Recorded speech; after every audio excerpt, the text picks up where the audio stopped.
Halo guys, gimana kabar kalian semua? Semoga kalian baik-baik dan sehat semua ya. Nah, pada hari ini kita sudah memasuki bulan yang baru yaitu bulan Februari. Dan tentunya kita juga belajar tentang tema yang baru yaitu Love Makes Everything Good. Sesuai dengan bulan ini, bulan Februari, kita akan belajar tentang kasih, tentang cinta. Nah, untuk memulai kita akan belajar di minggu pertama ini suatu tema. Sebelum aku kasih tahu temanya, mari kita berdoa dulu. Ya Bapa, terima kasih buat kasih setiamu, terima kasih buat berkatmu sepanjang hidup kami ya Bapa. Tuhan, kami sebentar akan mendengar sebagian dari firman-Mu ya Bapa. Kiranya Kau berkati telinga kami, Kau siapkan hati dan pikiran kami ya Bapa, agar kami boleh mendengar firman ini dengan baik. Kami boleh belajar sesuatu, kami boleh mendapatkan hal yang baru, dan firman ini gak cuma kami dengar aja, tapi boleh tertanam dalam hati kami masing-masing, dan terlebih lagi kami lakukan dalam kehidupan kami. Berkati hamba-Mu juga yang akan menyampaikan firman-Mu. Kiranya hamba-Mu ini boleh menyampaikan isi hati-Mu untuk kami semua ya Bapa. Terima kasih. Di dalam nama-Mu kami siap untuk mendengarkan firman-Mu. Haleluya. Amin. Nah, jadi hari ini kita akan belajar dengan judul Receive God's Love. Sebelumnya kalian boleh siapin dulu catatan kalian, buku kalian, alat tulis kalian supaya kalian bisa nyatet apa yang bakal aku sampaikan hari ini. Oke, kalian boleh catat ya guys, judulnya yaitu Receive God's Love atau menerima kasih Tuhan, menerima cinta Tuhan. Nah, sebelumnya kita buka dulu di 1 Yohanes 4 ayat yang ke-16. 1 Yohanes 4 ayat yang ke-16. Kalau udah ketemu, aku bacain. Kita telah mengenal dan telah percaya akan kasih Allah kepada kita. Allah adalah kasih, dan barang siapa tetap berada dalam kasih, ia tetap berada di dalam Allah dan Allah di dalam dia. Nah, di sini dibilang kan kalau misalnya Allah adalah kasih. Nah, jadi kasih itu nggak cuma perasaan aja guys, tapi kasih itu adalah pribadi, yaitu Allah sendiri. Jadi penggambaran kasih itu ya pribadi Allah gitu kan. Kenapa? Karena nggak ada yang lebih besar dari kasihnya Tuhan di hidup kita gitu kan.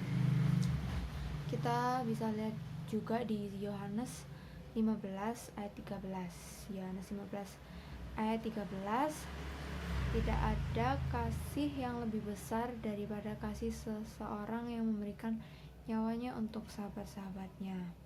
Nah, kita tahu kan kalau misalnya ini tuh adalah penggambaran kasih Tuhan gitu. Nggak ada yang lebih besar dari kasihnya Tuhan yang rela memberikan nyawanya untuk kita yang disebut sahabatnya ini. Kan di dunia ini nggak ada orang yang rela mati untuk sahabatnya yang berdosa gitu kan, yang sampai mau nyerahin nyawanya itu nggak ada, cuma Tuhan, dan nggak ada yang lebih besar dari itu. Jadi kayak kasih Tuhan itu benar-benar besar. Kita tahu kalau misalnya kasih Tuhan itu adalah kasih yang sejati, kasih yang sempurna, kasih yang sangat besar, yang nggak mengharapkan imbalan apapun dari kita. Tuhan benar-benar murni mengasihi kita gitu kan, dengan tulus gitu. Kita nggak bisa bandingin kasih Tuhan sama kasih yang ada di dunia ini. Misalnya kasih dari orang tua kita, kasih dari keluarga kita, saudara kita, teman-teman kita, atau mungkin sahabat-sahabat kita. Nggak ada yang bisa menandingi kasihnya Tuhan di hidup kita gitu kan.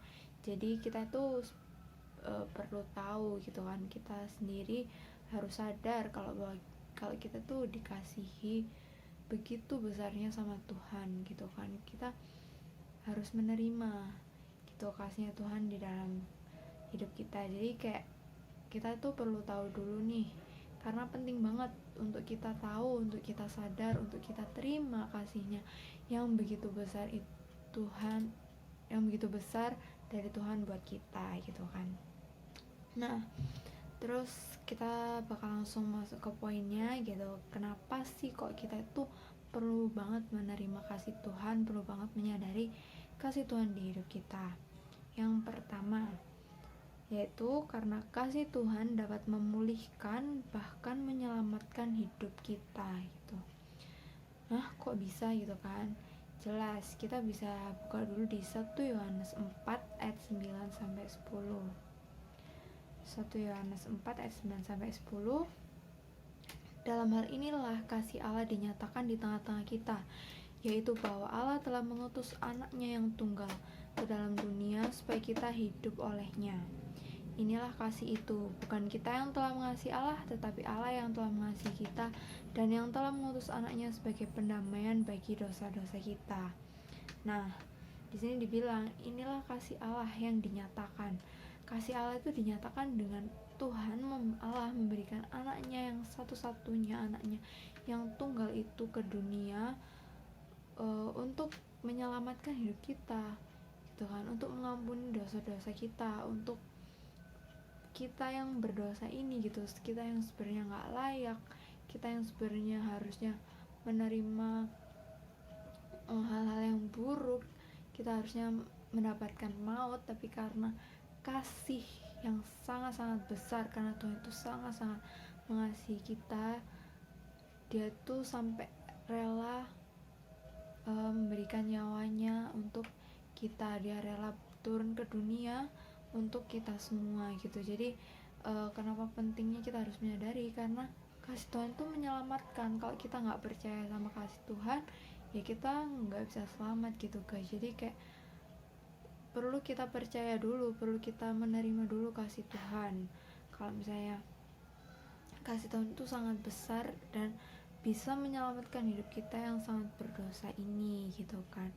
Tuhan itu sangat mengasihi kita gitu kan. Ketika kita mau menerima kasih itu, kasih dari Tuhan itu, otomatis hidup kita juga akan lebih baik, hidup kita akan pulih. Coba deh bayangin, kita semua kan pasti senang kan yang namanya dikasihi, dicintai sama orang gitu kan.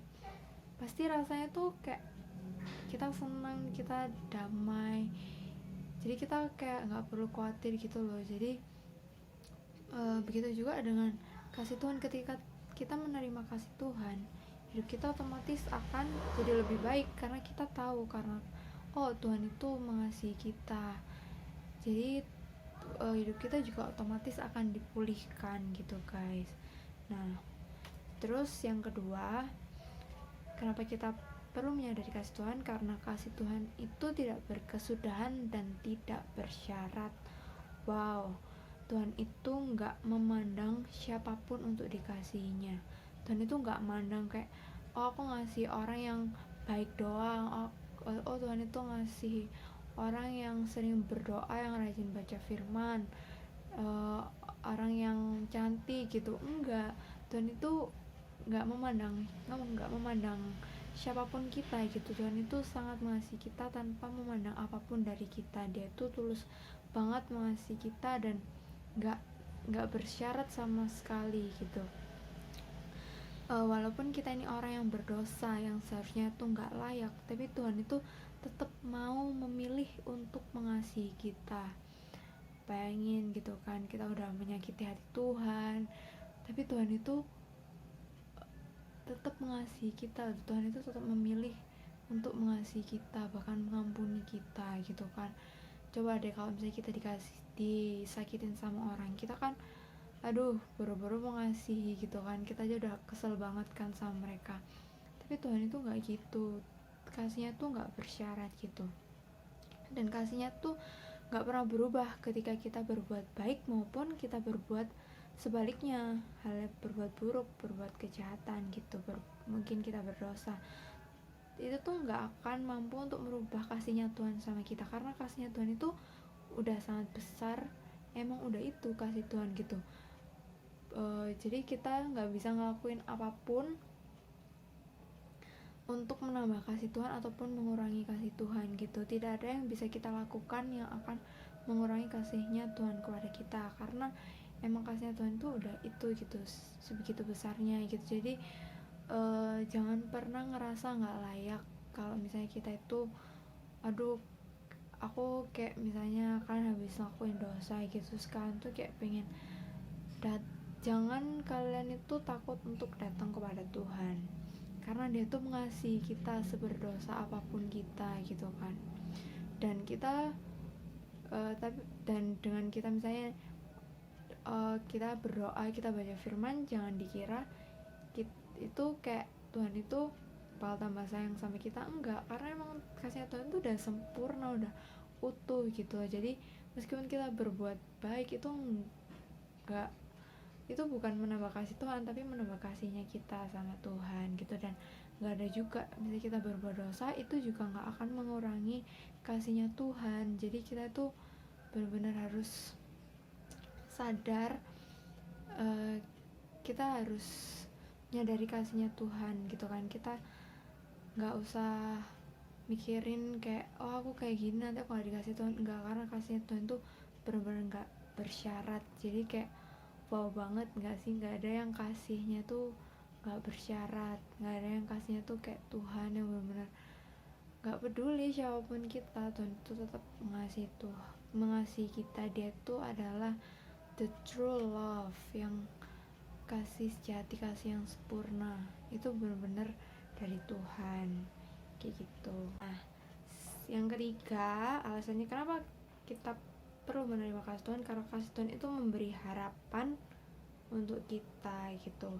Ketika kita tahu bahwa kita dikasihi dan kita menerima kasih Tuhan itu, hidup kita tentunya akan berpengharapan, karena kita tahu kita tuh dikasihi Tuhan. Coba deh, orang ketika kita mengasihi orang, kayak kita kan pasti bakal ngasih yang terbaik kan buat dia gitu kan, buat seseorang itu gitu. Nah begitu juga dengan Tuhan gitu. Tuhan itu pasti bakal ngasih yang terbaik juga buat kita, karena Tuhan mengasihi kita. Jadi kenapa penting? Karena kasih Tuhan itu memberikan harapan buat kita punya harapan baru, buat kita nggak takut melangkah, buat kita mempunyai tujuan gitu buat hidup kita, memberikan harapan-harapan baru untuk hidup kita. Jadi kayak itu pentingnya kenapa kita tuh harus menerima kasih Tuhan, karena ya itu, karena emang gak ada yang lebih besar dari kasih Tuhan. Kasih Tuhan menyelamatkan kita, kasih Tuhan memberikan pengharapan buat kita gitu. Kalau misalnya nih guys, kita ngerasa kayak kok kayaknya nggak ada yang ngasihin aku, kalian merasa kesepian, atau mungkin kalian merasa dijauhi teman-teman kalian atau bahkan keluarga kalian, orang tua kalian, buat kalian kecewa, membuat kalian ngerasa nggak dikasihi, jangan berpikir kayak ya udahlah nggak ada yang ngasihin aku lagi gitu, nggak ada yang sayang sama aku. Enggak, kalian harus ingat selama hidup kalian, kalau misalnya ada Tuhan yang mengasihi kalian, sekalipun orang-orang di sekitar kalian mungkin gak mengasihi kalian gitu. Ingat, Tuhan itu mengasihi kita, Tuhan itu mengasihi pribadi kita. Tuhan itu gak peduli kita udah berdosa kayak gimana gitu. Tuhan itu gak kayak manusia yang mengasihi itu harus ada syaratnya, kayak aku ngasih kamu karena kamu cantik, aku ngasih kamu karena kamu baik gitu. Enggak, Tuhan itu benar-benar kasihnya tuh gak bersyarat sama sekali gitu kan. Jadi sadari gitu, jangan merasa kalian sendiri, jangan merasa kalian gak ada yang sayang, enggak. Jadi kalian harus ingat terus dalam hidup kalian kalau misalnya Tuhan itu mengasihi kita ya, dan kasih Tuhan itu harus dijadikan hal yang paling utama di hidup kita, di hati kita gitu kan. Hati kita itu yang pertama-tama itu harus diisi sama kasihnya Tuhan dulu, baru kasihnya orang-orang di sekitar kita gitu. Karena penting banget untuk meletakkan kasih Tuhan itu sebagai dasar di hidup kita. Sebelum kita mengasihi orang lain, tentu aja kita harus menerima dulu kan kasih Tuhan. Kita harus tahu kasih Tuhan itu kayak gimana gitu, supaya kita bisa mengasihi orang lain. Kita nggak bisa mengasihi orang lain tanpa kita tahu kalau misalnya kasih Tuhan itu kayak gimana gitu kan. Ketika kita udah sadar akan kasih Tuhan, ketika kita terima kasih Tuhan itu di hidup kita, kita pasti bakal bisa meneruskan kasih yang udah kita terima gitu. Kasih yang dari Tuhan itu bisa kita teruskan ke sesama kita, ke orang-orang yang ada di sekitar kita gitu. Jadi nggak cuma kita simpen sendiri kasihnya Tuhan buat kita, tapi kita juga share kasih itu ke orang lain gitu kan. Kalau misalnya hidup kita pengen berubah juga gitu, kita harus sadar kalau misalnya Tuhan itu mengasihi kita. Kalau misalnya kita nggak mau menerima itu, kita nggak mau menyadari itu, ya kita sendiri kok yang bakal rugi gitu. Tuhan itu ngasih pilihan kok buat kita. Tuhan itu ngasih kita, tapi Tuhan itu ngasih pilihan, kayak terserah kamu mau menerima atau enggak gitu. Tapi kalau misalnya kita nggak nerima, ya kita sendiri dong otomatis yang rugi, karena kasih Tuhan itu benar-benar wow banget gitu. Maksudnya aku nggak bisa gambarin dengan kata-kata gitu, karena sangat besar. Dan kasih Tuhan itu benar-benar bisa mengubah hidup kita, karena kita yang berdosa ini gitu, Tuhan itu tetap menerima kita loh. Tuhan itu tetap mengasihi kita, Tuhan itu tetap menghidupi kita gitu. Coba bayangin deh kalau misalnya kasihnya Tuhan itu berhenti gitu kan, ya gimana nggak mau nggak nafas gitu kan. Tuhan kan yang ngasih kehidupan buat kita gitu. Jadi kayak penting banget buat menyadari supaya hidup kita ini juga berubah guys, supaya kita itu tahu, karena dasar hidup kita itu adalah kasih Tuhan. Kita jadi tahu apa yang baik untuk hidup kita gitu kan, dan otomatis hidup kita tuh bakal jadi berkat kok kalau misalnya kita tuh sadar akan kasihnya Tuhan di kehidupan kita. Jadi ingat ya, selama hidup kita harus sadari kalau Tuhan itu mengasihi kita, sekalipun orang-orang di sekitar kita nggak mengasihi kita, mungkin buat kita kecewa, kasihnya Tuhan itu nggak akan pernah ngecewain kita gitu guys. Jadi gitu firman kita hari ini, semoga kalian terberkati, semoga kalian hari ini bisa benar-benar menerima kasih Tuhan itu. Nggak cuma kalian sekedar tahu kayak oh ya aku dikasih Tuhan gitu. Orang yang dikasih itu kayak gimana sih responnya? Harusnya kan kayak seneng, harusnya kan kayak wow gitu, bakal berterima kasih, bakal bersyukur, bakal itu nggak sih, kayak kita bakal otomatis kayak mengasihi orang itu kembali karena kita tahu kita dikasihi gitu. Jadi kayak ketika kita tahu kita dikasih Tuhan, kita otomatis juga kayak nggak mau ngecewain Tuhan yang udah ngasihin kita yang berdosa ini. Masa kita udah berdosa, udah dikasih berdosa, terus kita dikasihin, terus kita kayak berdosa lagi gitu, ya enggak dong. Otomatis kan kita kayak berterima kasih gitu kan, bersyukur kayak gitu. Jadi firman hari ini harus kalian ingat, kalian harus hari ini juga terima kasih Tuhan di hidup kalian. Kalian harus tinggal di dalam kasih Tuhan itu gitu. Gak cuma kalian tahu aja, tapi kalian hidupi, kalian tinggal dalam kasih Tuhan. Oke, sekian firman hari ini.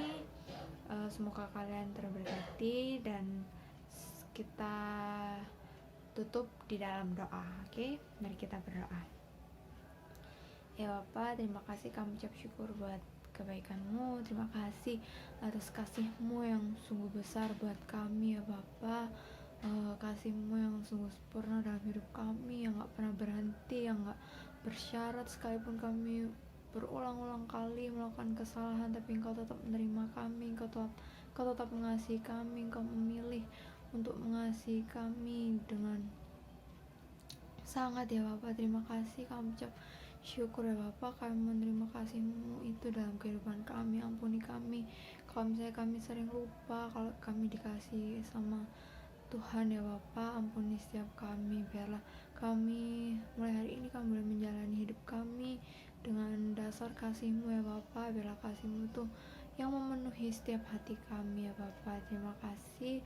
Kami juga berdoa buat setiap kami ya Bapak. Biarlah firman-Mu ini juga boleh kami ingat, boleh kami terapkan dalam kehidupan kami.